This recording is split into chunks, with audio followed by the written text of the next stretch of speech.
Joyce Japut Bartolome here. So for today, we're here at BGC and SM Aura. Cause katapat nito yung KVAC. Cause today, we'll be trying to get a Korean visa. So ayan guys, nakapag-Korea na ako 4 times pre-pandemic. Sobrang adik na adik ako mag-Korea. Pero yun nga, medyo humigpit kasi yung visa application nila. So today, let's try and get a visa. So ayan, sama ko kayo. So there guys, nandito tayo sa SM Aura. Cause dito tayo nag-park and nagpa-picture ako fast sa photo line here. And mapunta na ako kasi just across SM Aura is the Brittany Hotel where you have KVAC. So ayan.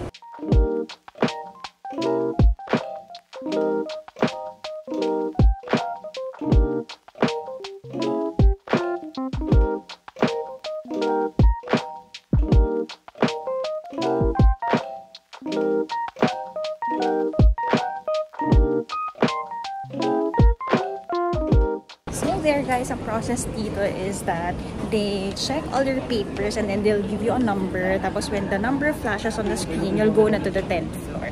So yeah, and I'll update you. It's just 9 minutes since na-check yung papers ko. So ayan. Pero I think on the 10th floor di tayo pwede mag-vlog. So chika ko na lang sa inyo later.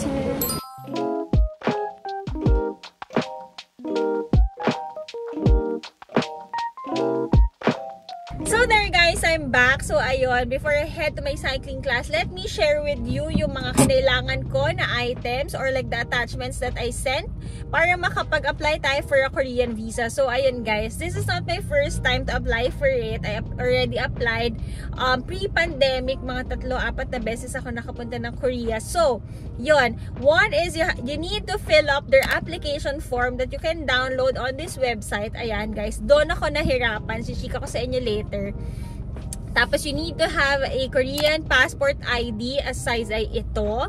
Tapos guys, you need to have, as an employee, ito is yung application for employees. Me, I prepared and asked from our HR yung aking certificate of employment and yung ITR ko from the previous year. Tapos from my bank naman, I requested a bank certificate na nakalagay dun yung ADB or yung average daily balance mo. Tapos, I also requested for 3 months na bank statement, like kung ano yung in and outs ng bank account nyo. So me, ang mapapayo ko sa inyo is to get a bank statement and bank cert sa may bank na matagal na yun lang na-open. And para makita nyo talaga doon na yun, ito yung financial status nyo, na matagal na yung pera doon. And please guys, don't apply na parang yesterday walang laman yung bangko nyo tapos biglang nagkaroon ng malaking pera just because you need to apply for a visa. Kasi may red flag nila kayo doon. So, kung tatanungin nyo naman, kasi hindi naman nila sa state doon kung anong specific amount yung dapat laman ng bangko nyo. Pero me, just like how I suggested for Japan visa, just make sure that you have at least 5,000 to 10,000 pesos na panggastos sa isang araw. So me, I'll be staying for 4 days lang naman. So ayun, kung ganon, at least ayun, kung magkano ang pera na malalagay sa bangko. And then next, if you have OECD na mga visas, like you have Schengen visa and the likes Australia yata and ganon, paki-research na lang about it.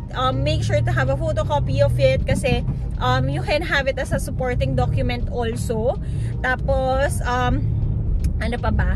You need to also have photocopy of your page 2 bio page ng iyong passport, yung may photo nyo. So yun, technically, yun lang talaga for employees. Yung iba nagko-cover letter sila if may mga things na hindi nila naisama doon. Pero me, kompleto naman. So, I went to Brittany Hotel in front of SM Aura, across SM Aura in Taguig to go to the KVAC or the Korean Visa Application Center.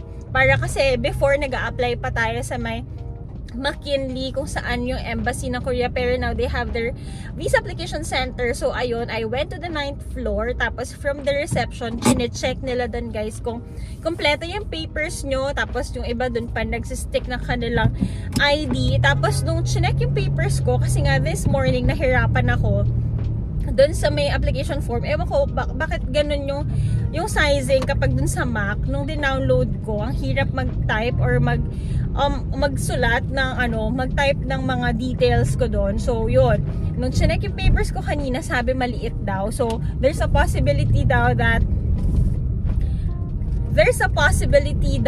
my paper will be requested na ulitin. So yun na nga ang nangyari. So from 3 o'clock, binabigyan na ako ng number doon sa may lobby ng 9th floor. Tapos yun, pinakyat na ako to the 10th floor. Hindi na tayo nag-video doon kasi hindi pwede. So yun, doon dapat tapos na ako in 15 to 20 minutes, pero they had to reprint a new set of application form for me. So ayun, nag-fill up ulit ako at around mga 15 minutes more kasi nga medyo mahaba dahil 5 pages yung application. So ayun, in 45 minutes time naman, mabilis pa rin naman, natapos ko na yung application. So nagbayad ako ng 900 pesos. Kung hindi mo naman doon, kung hindi mo naman mapipick up doon, you can have a courier yata around 300 to 400 pesos. Para dalhin na sa inyo. Ako, malapit naman yung office ko doon and malapit din naman kami doon. So, kukunin ko na lang. In 7 to 10 days, pwede na lang ibalik yung ating passport and sana may kasamang visa. So, ayun lang naman. Next video nito, we'll be picking up our passport and sana yon, fingers crossed, kasama ng ating visa. So, sama ko kayo sa susunod.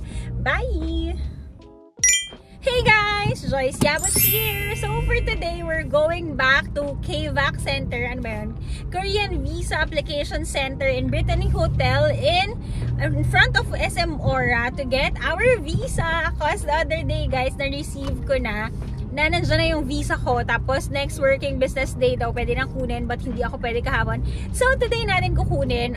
Pwede siyang kunin from 1 to 5 PM. So drive tayo going to Brittany Hotel. Sa tapat lang yun ng SM Aura.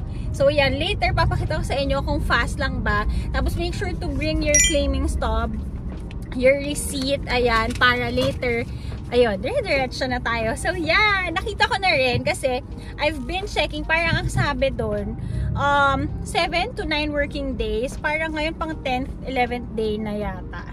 No, medyo sumobra, pero nakita ko naman online na nakapag-issue sila sa akin ng Korean visa for tourist, pero single entry lang. Nakakita kasi ako now sa vlogs na mayroong nakakakuha ng multiple entry. Maybe the next time na pagdating natin doon, kuha ulit tayo ng visa, baka ayan, more and more chances na makakuha ng multiple para hassle-free na tayo mag-travel anytime we want. Because hindi talaga biro kumuha ng visa, no? Bukod sa kaba at hassle kumuha ng documents. Ayun. So, sana. So, ayan. Samahan niyo ako. Drive muna tayo.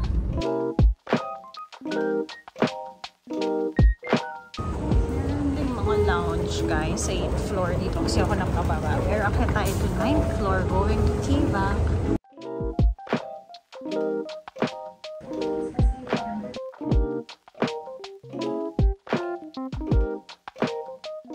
And we're back! So, ayan guys, ang bilis lang nakuha, nag-malling pa ako, namili-mili ako. So, yan. Yan ang mga hirap kapag nagmo-mall, no? Pasensya na kayo, medyo nakaharang manibela kasi magiging shaky siya. So, yun, nakuha na natin na ating visa. Ayan, ang visa ngayon pala sa Korea ay papel na lang. Ayan, paper na lang siya. Nakakuha tayo! Yahoo! So, yun, pero yun nga, single lang siya guys. Pang 4th time ko nang pupunta ng Korea. Single pa rin. May naman ganon. So, pero better na meron kaysa wala, diba? Para anytime we want to go na, let's go! So, yun guys. Nandun naman sa previous chika ko sa inyo kung ano yung mga kailangan. So, me as an employee, ang mga pinipare ko na documents are my birth certificate, my application form.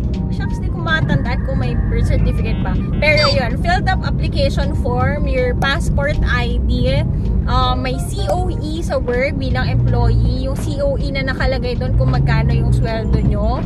And then, may number ng HR and ITR. Previous year na ITR yung binigay ko.